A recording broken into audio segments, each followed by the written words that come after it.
Good morning. Welcome back to Venture Daily, the fastest way to catch up on everything that matters in tech, startups, and venture capital. Founders, funders, and fans of the future, this is your morning jolt of insight news you can actually use and guests who know their stuff. I'm Josiah Simons. I'm Jackson Fordyce, and on today's show, Ryan Reynolds, Wrexham, the Welsh football club he bought 3 years ago for only £2 million, is now eyeing a staggering $475 million valuation. A shadowy cybercrime group called Grey Nickel is bypassing banks' identity checks with deepfakes and AI, exposing massive gaps in global digital security.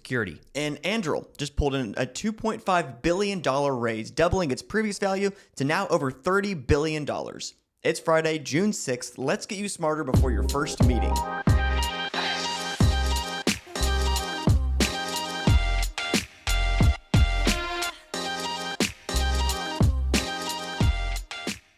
The Democratic Party just dropped $20 million trying to figure out how to talk to guys on YouTube. The project's called Speaking with American Men, or SAM, which sounds less like a political strategy and more like a rejected CBS drama. They ran 30 focus groups, did a national survey, and the big takeaway? A lot of young men feel like no one's got their back, especially not the Democrats. Participants described Democrats as scripted, cautious, and weak. Republicans, confident and unafraid to offend. One participant from Vegas summed it up like this. Kamala had Beyonce and Lady Gaga. Trump had no tax on tips. Guess which one hit harder when you're splitting rent with 3 roommates? And this isn't just vibes, it showed up in the numbers. In 2024, Democrats lost young men across every racial group and ended up with the lowest share of male support on record. Sam says the plan is now to meet guys where they are. Twitch, Discord, gaming podcasts, YouTube, and they want to help platform young Democrat men to be influential counterbalances to manosphere heavyweights like Joe Rogan and Andrew Tate. So the party that once dominated with blue-collar men is now beta testing whether Discord mods can turn swing states. All right, before we jump in, I want to tell you about Public. If you take investing seriously, you need to know about public.com. That's where you can invest in everything, stocks, bonds, crypto.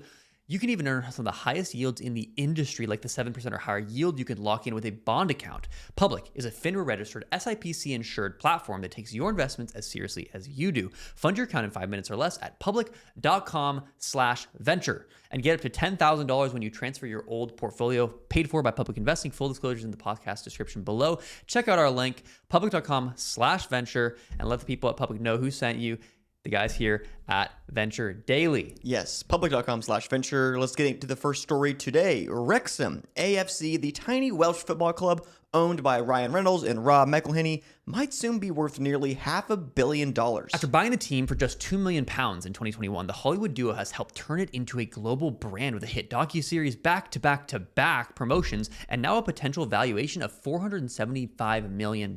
Wrexham just climbed into the championship, the second tier of English football, for the first time in over 40 years, and now they're exploring selling a stake to help fund new players and a 7,000-seat stadium upgrade. The buzz is real. Last year, a New York family bought a 15% stake, valuing the club at around £100 million. The new valuation, nearly 5 times that, which would make Wrexham the most expensive team in the entire championship. It's still early days, but one thing is clear. This isn't just a scrappy underdog story anymore. Hard not to root for a 4P promotion for Wrexham this season. For more on the story, I talked to Tyler Ganim. Yeah, thank you, Jackson, for having me on the show today. My name's Tyler Ganim. I'm an investor at Powerhouse Capital. We are a LA-based VC firm focused on technology investments within the field of sports, media, and entertainment. I asked Tyler, is Wrexham's potential $475 million valuation justified by the fundamentals, or are we just watching the premier power of celebrity-led storytelling? I think it's really a result of their initial valuation, obviously high. I believe a other club sold for $150 million, and another one, Everton, was valued at around $500 million, and these are both within the Champions League. I think it's more really a result of this kind of content-powered growth loop that you've seen within sports, where the Welcome to Wrexham show has obviously been such a pillar of this global awareness that you've seen with fandom boosting the commercial revenue. You've obviously seen a huge influx of support coming for the club outside of the UK, really mainly driven by US viewership and merchandise demand. And I think this is something you're going to continue to see with clubs really setting these high valuations. I did see in the news that obviously they're reporting a loss, but this is kind of well within what you've seen from other notable clubs. And personally, is it worth it? It remains to be seen to the investor and how you see financials playing out. Really, a lot of their values, in my opinion, is driven by the involvement of Ryan Reynolds and his media company and what they've done with production wise. And so as an investor, really, do you see, are they able to turn this growth into something that's sustainable and obviously in turn profits and boost returns for investors and what they see as a reasonable term of valuation? Josiah, I've never really seen anything quite like what Wrexham is doing. The closest equivalent I can think of is maybe the Savannah Bananas, a small market team now known worldwide because of its massive social media presence. But that's much more about entertainment than actually playing great baseball. Wrexham, on the other hand, isn't just a spectacle. The team is playing great soccer and winning a lot of games. Super hard model to recreate, but I wonder if we're about to start seeing a lot more small market teams try. So I asked Tyler, how repeatable is the Wrexham model for other lower league teams or niche sports properties? Could we see a wave of similar playbooks, content-first sports turnarounds as a new asset class? Yeah, and you're already beginning to see this with other clubs. I know David Beckham and one of his other investor groups just invested in a lower tier soccer club. I think it's honestly just difficult to replay what Ryan Reynolds has brought to Wrexham. It really would just have to take an opportune, investment in team for this to work. Obviously, they purchased Wrexham for, I believe, 2.1 million back in 2021 or 2020. If it's repeatable, I would say possibly. You're able to get these staggering returns, and also they've had a bit of luck and success on the field, which has made it catapult to a new level with 3 straight promotions. But going back to your initial question, I think it's definitely possible, but it's going to take the right investor, strategic backing, and honestly overall operational know-how in order to recreate that playbook. So Tyler mentioned Wrexham's historic streak of promotions through English football, and I wanted to talk about that for a second. Check out this graphic. So for you audio listeners, you're not going to be able to see this, but for anyone on YouTube or Spotify, so this is Wrexham's AFC historical league position. Okay, so back in 21-22, the season that Ryan Reynolds and Rob McElhenney, that's the way to pronounce it, when they bought the team, they were in the English National League, which was the 5th tier. Okay, so they then placed second that year. The following season, they placed first, which allowed them to be promoted up to League 2. Okay, so they were in the 4th tier in 2023-2024, then the 3rd tier after that, then the 2nd tier after that, which is now the championship, one behind the Premier League in the English football. Crazy. So it's an insane rise that is actually historic. So for an American comparison to this accomplishment by Wrexham, you brought up the Savannah Bananas. Yeah. It would basically be like if Hugh Jackman bought the team 3 years ago before anybody knew about them, and now the Bananas were somehow a AAA team looking to someday soon be an MLB team. It's historically great what they've done. If there was promotions in baseball, then definitely it'd be just like that. It'd be like an expansion team, that they put in Savannah. But for some context on how that 475 million valuation compares to the Premier League, because I was looking into this wondering about it. It's really not that crazy of a number. Basically, the valuation's around 350 million pounds, which is the equivalent of $475 million. And if Wrexham were in the Premier League, that would place them 17th of 20 teams. So that's at least based on what I was seeing from the market valuations estimated by transfermarket.com. So if Wrexham has a good season in the championship this year and looks like a team capable of moving up sometime soon, it seems like a somewhat reasonable market value for them. Yeah, but it just, from their 5th tier to now, that's just insane to think about. Going up every year and having that valuation, it's like if Southampton's valued at that makes sense. Sunderland's valued at that. They've had a team always in either the Championship or Premier League, so that makes sense. But a Wrexham, you need to understand, it is insane. Yeah, that kind of valuation. It's presumptive, because it's basically saying this team needs to perform at a level that would make them close to being a Premier League team, which is extremely unlikely. They're probably not gonna do that well this season. This is their first year in one of the hardest leagues in the world, the Championship. If they got the money, they can hire sign the right people to play up there. That's definitely true, but championships aren't necessarily won by dollars. Don't tell Man City and Chelsea that, or any other major sports team. For my last question for Tyler, I asked, does the Wrexham case suggest that the traditional sports team value drivers like league placement and matchday revenue are being eclipsed by brand IP and digital reach? I think it's very arguable. I mean, obviously you have the behemoths like the NBA and NFL, which have this sense of scarcity that drives their valuation. And I think, honestly, there was a recent news article on how one of the partners at Redbird Capital Partners, they're a well-known investor within the sports and media space, he actually argued that sport team valuations are in a bubble. And that, these teams are so overvalued that inevitably the realization will set in that they're just not worth it, especially when you look at the revenue and profitability multiples. And for me, kind of what I was arguing earlier is that Wrexham's valuation comes from its media and IP awareness. A lot of the other clubs in the Champions League and even possibly the Premier League don't have this level of global recognition and valuation levers that they do. The next Saudi prince investing in Wrexham. Wrexham's going to Saudi. We'll see, maybe. Thank you to Tyler Ganim for joining Venture Daily, man. All right, Second story today, a major crime ring called Gray Nickel is making headlines today. And if you work in banking, crypto, or payments, this one's going to raise your blood pressure. Yeah, iProov just exposed a sweeping international campaign targeting KYC systems, those ID checks you go through to open an account. And this crew is using face swaps, deepfakes, and AI-generated videos to blow right past outdated security. We're talking about mobile apps that inject fake video feeds, deepfake as a service packages, and even lip-syncing avatars designed to trick voice authentication. Authentication? Did I say that right? You did. Damn it. We're talking about mobile apps that inject fake video feeds, deepfake as a service packages, and even lip-syncing avatars designed to trick voice authentication.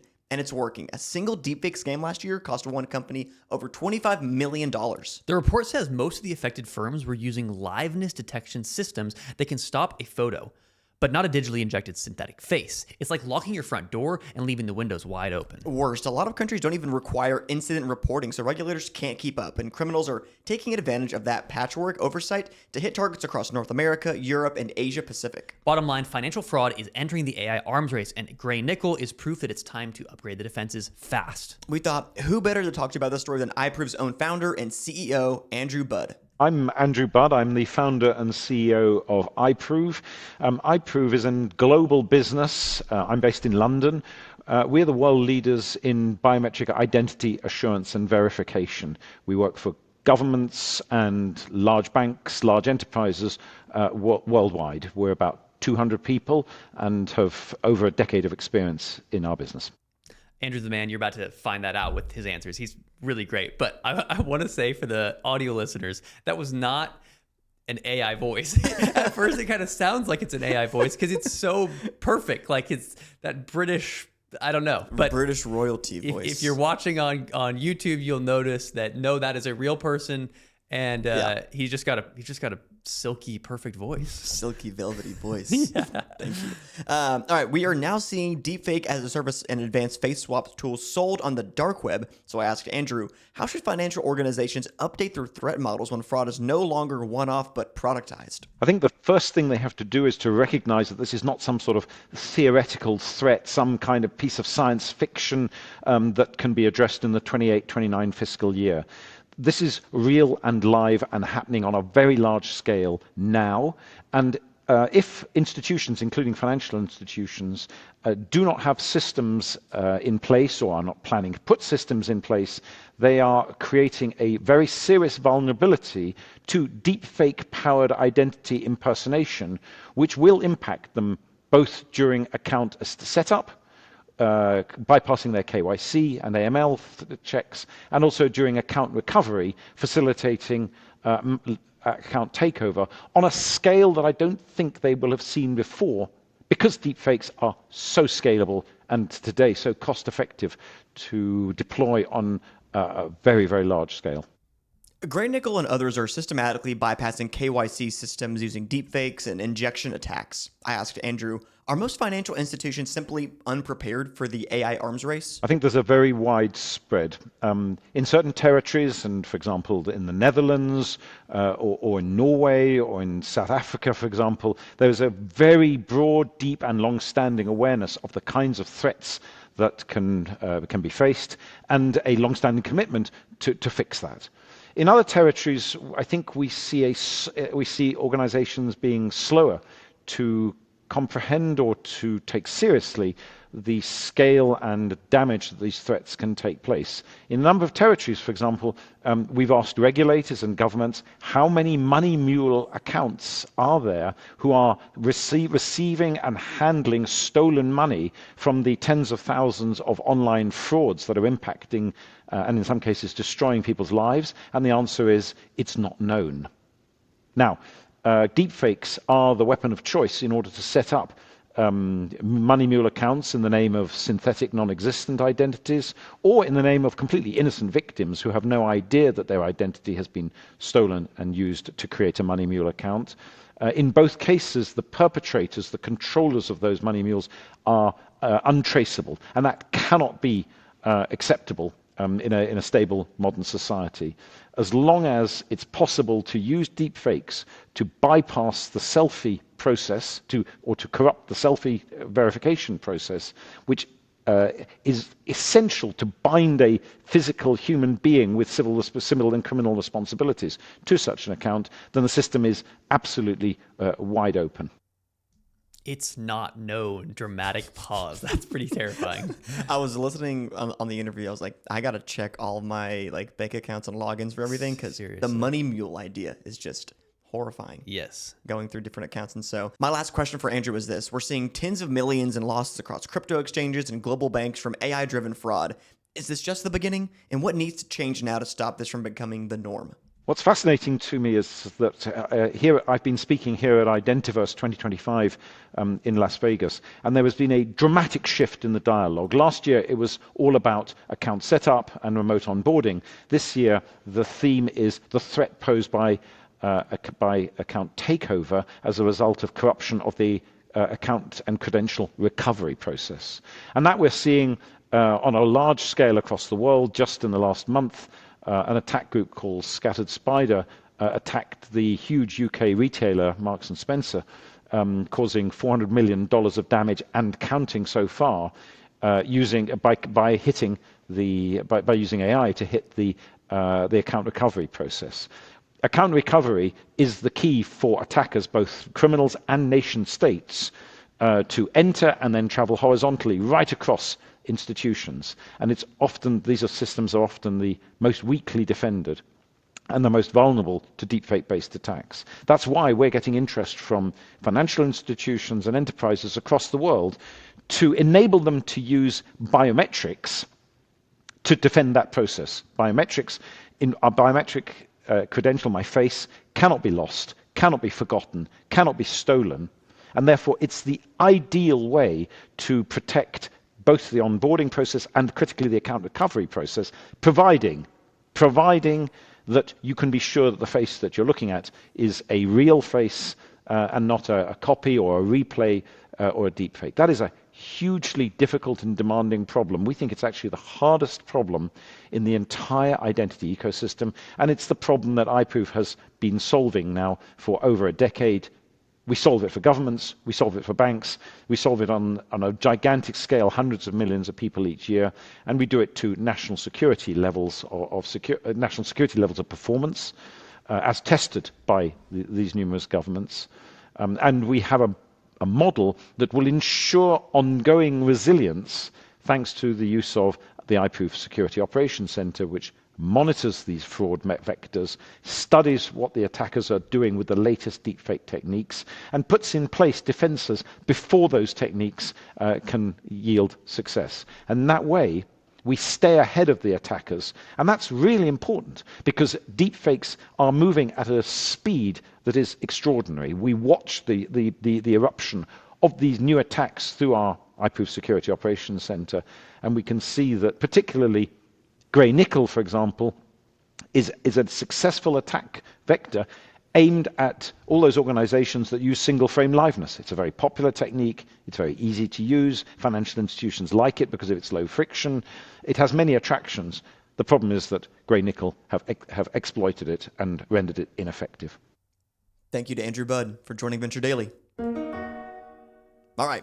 Final story for this morning. Anduril had just landed a monster funding round, $2.5 billion raise at a whopping $30.5 billion valuation, and the lead investor, Founders Fund, dropping its largest ever check, a cool $1 billion. Anduril chairman Trey Stevens says the defense tech darling is not rushing to go public, but they are gearing up. Stevens told Bloomberg, quote, "We're certainly going through the processes required to prepare for doing something like that in the medium term." Founded by Oculus creator Palmer Luckey, Anduril's gone from VR wonderkind to Pentagon powerhouse, even teaming up with Meta last week to build a combat headset for the U.S. Army. Yeah, we covered that story last week. Stevens called the new Meta partnership a full circle moment for Palmer back to VR roots and a last laugh moment after his controversial Facebook exit in 2016. Not bad for a Silicon Valley upstart going toe-to-toe with the biggest names in defense.